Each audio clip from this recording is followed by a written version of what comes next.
So the question is, will Marcus Freeman be on the hot seat if Notre Dame misses the playoffs this year? Now, I've been talking about. I've actually been thinking about this topic, I guess, for a while. Like, on if Notre Dame will miss the play, or if Marcus Freeman will be on the hot seat if they miss the 12-team playoff this year. Um, and I don't really necessarily think that he will be on the hot seat this year if they don't make the playoffs. But the only way that he would be on the hot seat is if they go like 8-4 or 9-4 again or something like that, or they go like 9-3 like last year. Um, which is very, very like, that at that point I think Marcus Freeman would be on the hot seat. But if they end up going like 11-1 and like getting in the playoffs, of course. Okay, the only way that he would be in the hot seat is if they go 8-4 or something. That's the only way he would be on the hot seat. 9-3, I kind of take that back. I don't really think that he would be on the hot seat at that point because it's not. Even though it is the same record as last year, he's not gonna. I don't think they're gonna put him on the hot seat. I think that his seat will get really hot if he goes 8-4, which that's something that you got to avoid. Like, you can't go 8-4, which I don't really think that could. I don't think that's going to happen realistically. But anyway, so yeah, Marcus Freeman. I don't think that he will be in the hot seat if he doesn't make the playoffs this year. And I know that the playoffs has expanded, the 12 teams. And will I have question marks about Marcus Freeman as a head coach? Yeah, I do. I will. I have a lot of questions about him. Like, I don't really think, like, at that point, if he doesn't make the 12-team playoff, I am going to have, like, a lot of, I guess, like, questions about him as a head coach. Because obviously with the expanded playoff, there's just no reason why you shouldn't make it. There's no reason why you shouldn't. I mean, the 12-team playoff is actually structured for you, easily, especially with your schedule. With our schedule, it's not Cupcake City, but it's certainly not anything like like it's not nothing compared to last year. Like last year's schedule was way tougher than this year's. This year's is more like spread out. There's a lot more. Like, you get a bye week before you play the big games, which that's going to help a lot, I think, as well. Like, the fact that you get a bye week before you play the big game, which that those are the things that are the most. That's the thing that I'm looking at right now. Like, that's the number one thing that I'm looking at. And that's the reason why I think it favors them this year. That's the reason why.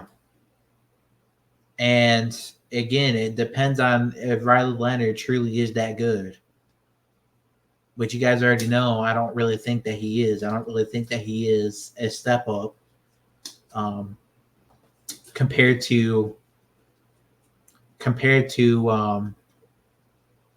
Sam Hartman. But I guess we'll have, I'll believe it when I see it. But if he is truly a level up and he starts, he throws for 3,000 yards, well, again, that I'm going to, come on here and prove that I was wrong, admit that I was wrong. And that maybe at that point, if he does that, well, maybe we definitely have a good chance. But it all depends on how healthy he is.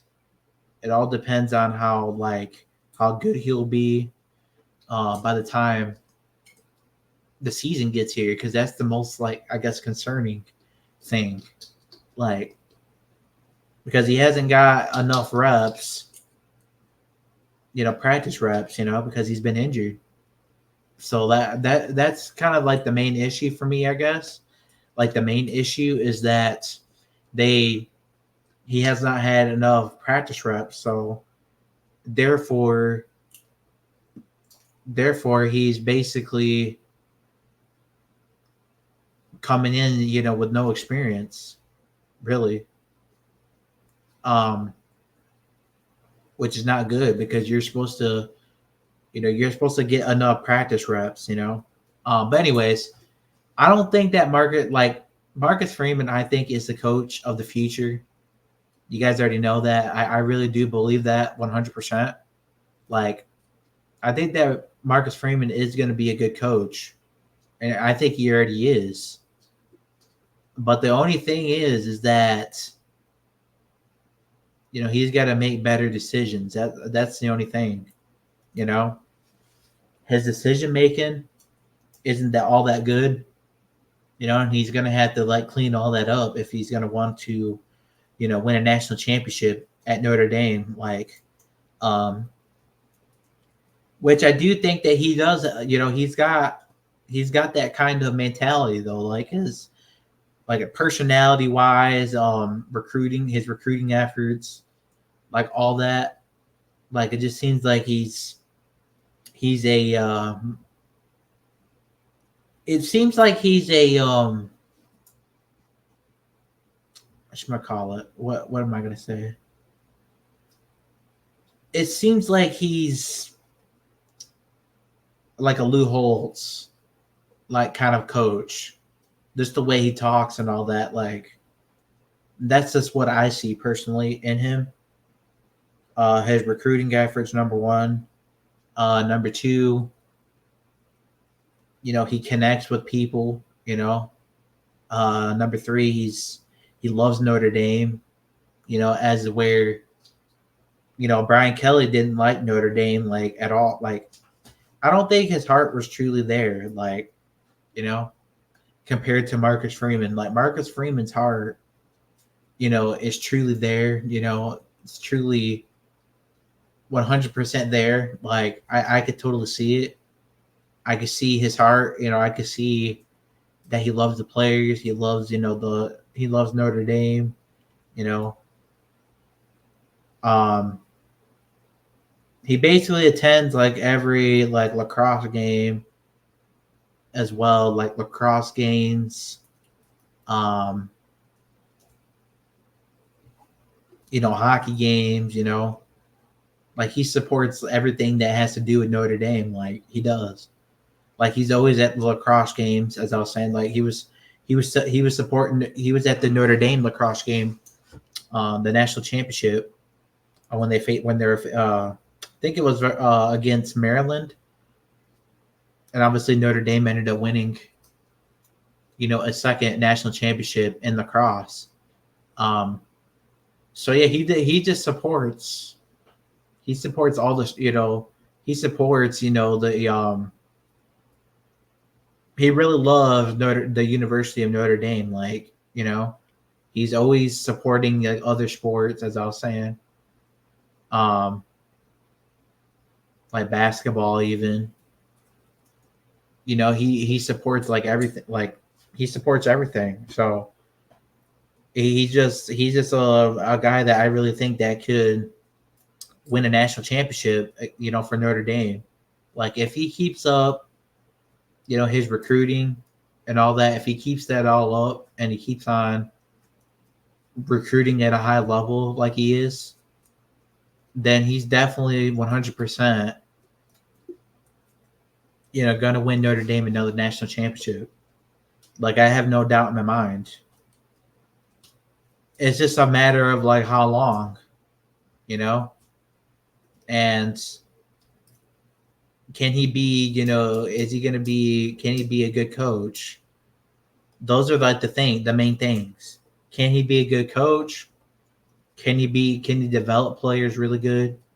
Those are the main things that I guess that I'm very interested in. if he could, develop players good enough, if he could develop or have good coaching, which I do think that he's a good coach. Don't get me like I do think he's a good coach, and it is going to help that he is going to have more, experience. You know, he's going to have more experience around him. He's going to obviously Mike Denbrock and Mike Brown, but at the same time, I just don't really think that I'm not sold on Riley Leonard. But again, if I trust anyone, I'm gonna trust Marcus Freeman over anyone else. Like I would trust Marcus Freeman over Brian Kelly. Like, and at least we're trying something different. We're not doing the same thing. Um, which is something that I really love to see. Like we're doing something different for once, and if it doesn't work, if it doesn't pay off, well, at least I feel better that at least we tried something different, and we didn't do the same old thing that we were doing. So, but I really do think, generally do think that Notre Dame is going to, like, I think that Marcus Freeman is going to elevate this talent or elevate this team to, national championship level. Like, just the way, like I was saying, the recruiting efforts, all that, like his recruiting classes are in the top 5 right now. I believe some of them, which he did have like the number 1 class or the number 2 class, I believe, in the country. He did anyways. Obviously that number went up by now, but he did have a number 1 recruiting class, or number 2 recruiting class, for a while there. And of course it went up probably, but the stuff like that is just like, that's a big difference. When you put together top 5, recruiting classes, like he has been doing, that's a major difference from when Brian Kelly was the coach. Like Brian Kelly, again, was never in the top 5. He wasn't even close. Like he was probably at number 15. That's probably like he was always at number 15. He was never ever in the top 10, not even close to the top 5 in recruiting rankings. And Marcus Freeman's already got a better record than Brian Kelly does, which is crazy. Like he's already got a better record than Brian Kelly does, and Marcus Freeman is an inexperienced head coach. Like, and imagine that. Imagine the inexperienced head coach, imagine an inexperienced head coach beating a coach that's been, that has so much experience, like 30 years of experience or more, right? Imagine an inexperienced head coach having more like wins than Brian Kelly, that had way more experience, obviously, than Marcus Freeman. Like, that's kind of crazy to think about. I mean, Marcus Freeman is inexperienced, like he was when he started the job. Obviously, he is getting better now, but he was inexperienced, of course.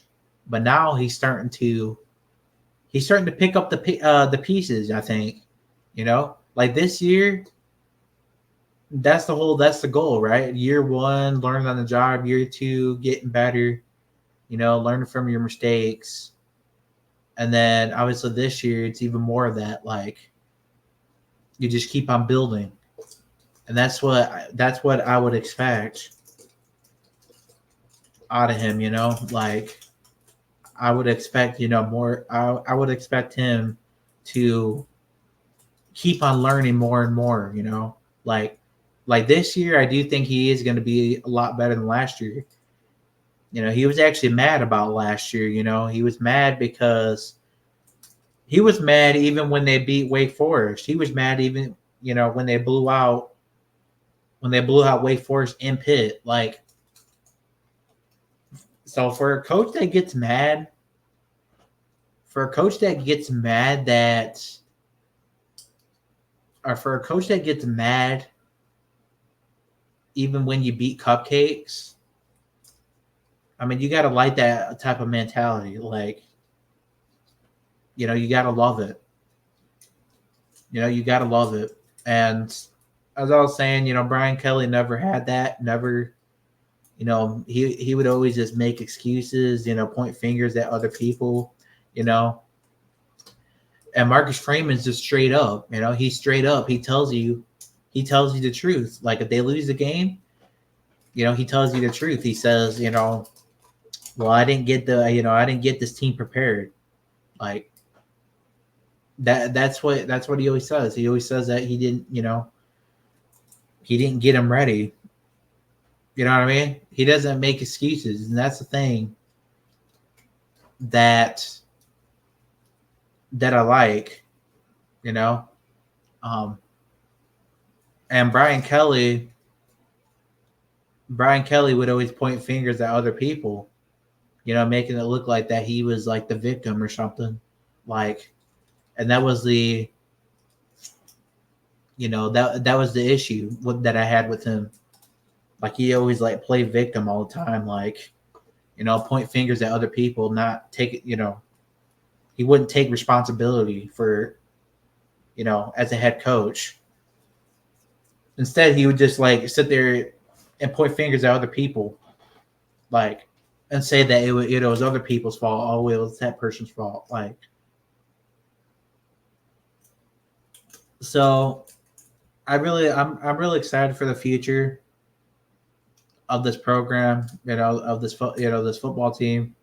I really do believe that we are on a good path. Like, I think we're starting to get everything rolling now. We're starting to get, the wide receiver room rolling. The quarterback room is starting to get rolling now. Finally, we finally got, a more experienced wide receiver coach, and Mike Brown, of course. And yeah, I just couldn't be more excited.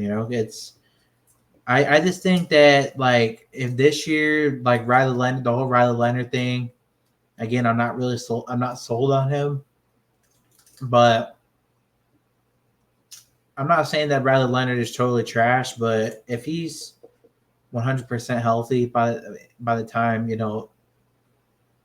the season starts, maybe he will surprise a lot of people. But I'm just not. I guess I'm just not really believing that. I'm not believing it right now until I see it. But yeah, I definitely think that this program is definitely in the right. It's going in the right direction. I think. I think we've been in the best place that we've been in a long time. Like, I really do believe that. I believe that it's been a lot. Like, this is the best position that we've been in. Like, I truly believe that. And of course, Marcus Freeman's got to prove himself. Still, he's got to start winning. The big games. Games that matter. And those are the things that, if he doesn't do that, then I'm just going to have, major questions about him, I guess, as a head coach. Like, if he's not able to win the big games, then yeah, I think at that point he will be on the hot seat if he doesn't win the big games, which that's the whole goal here. The whole goal, the goal is to win the big ones, like the Ohio States, the the Clemsons, which he already beat Clemson, of course, last year, but Ohio State, that was a game that we probably should have won last year,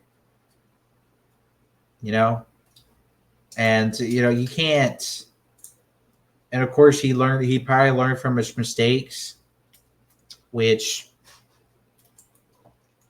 I'm happy that he did. I'm happy that he learned from his mistakes, and he's just gonna get better this year, even more better. He's gonna make smarter decisions. Um, but that's really I guess that's just the goal of for this year, like, is to basically fix what you did last year, what you did wrong last year, and do it better this year. Which it's, I guess, the main goal. Um, but the thing is,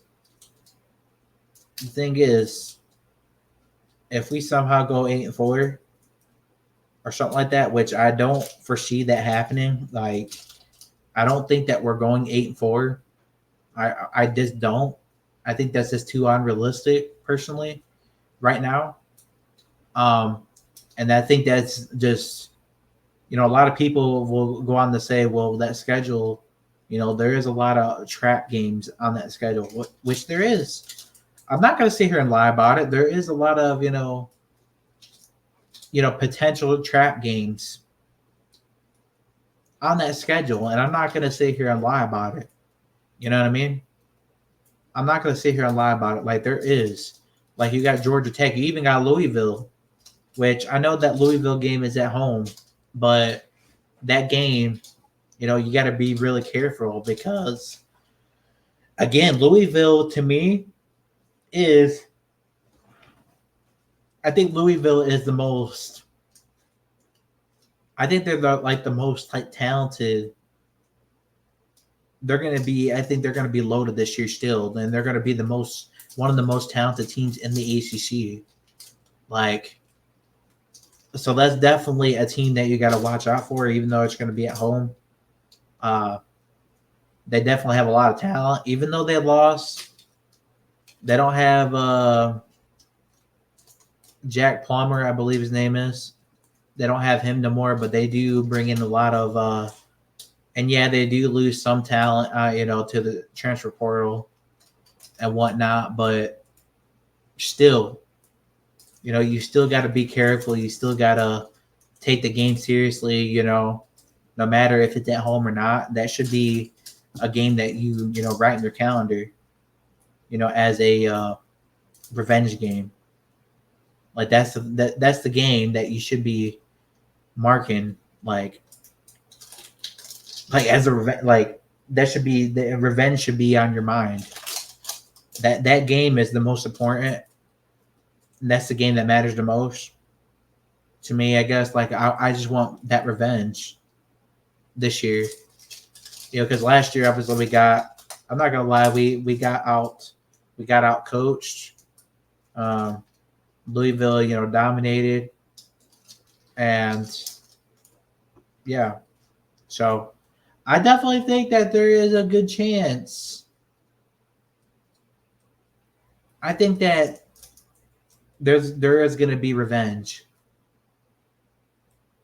That's just my opinion. I think there is going to be revenge this year.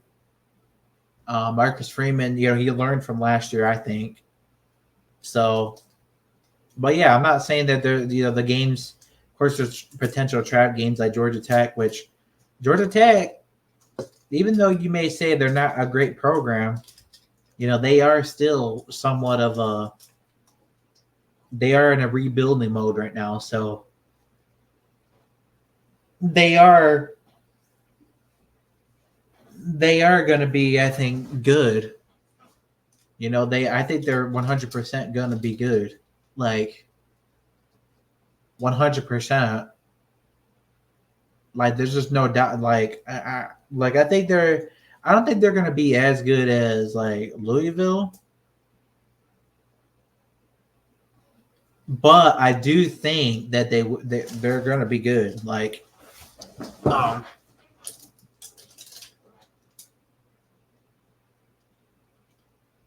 but yeah, maybe not like Louisville, but gonna be good. Um, and that's a game that you got to really watch out for because that game it just seems like there could be a potential like upset there, you know, especially if you're not careful, you don't slip up, which that's the key. You know, you got to avoid, you know, looking ahead and just play the game, you know, stay in the moment, you know, just don't think about, you know, that's the problem they've always had too, is that they've always, you know, looked ahead, which that's another issue that I think that last year you could say they did that kind of last year, and they kind of did in a way, but um, that's the thing. Like Georgia Tech could get, you know, they could get that upset this year if Notre Dame is not ready for it. You know, if they're not ready, if they're not prepared, they're not careful. Um, because Georgia Tech is going to be, you know, they're in a rebuilding mode right now. Like they're, you know, rebuilding right now as of right now, and I'm going to expect them to put up some points against Notre Dame this year. Even though I don't really see an upset, I don't really see them upsetting Notre Dame or anything like that. Um, but I do think that it is a trap game. Like I think it's a potential trap game. So Marcus Freeman has to prove himself this year, I think. But will he be on the hot seat if they miss the playoffs? No, because you give a head coach. I think you give a head coach at least like 5 years or 6 years at most. You know, even seven sometimes. Which sometimes it takes 7 years for a head coach to even get like moving. Um, but I'm actually surprised by how fast how fast this program is actually moving under him now. Like it seems like it's coming faster than we really think. Um, which I'm kind of surprised by that. Like, but anyways, guys, let me know in the comments. Do you guys think that Marcus Freeman will be on the hot seat if they miss the playoffs this year? Or do you guys agree with me? Do you guys think that like the only way he would miss the playoffs is if he goes 8-4 or something? Like, let me know in the comments what you guys think. As always, be sure to hit the like button and subscribe button as well. And yeah, just let me know what you guys think.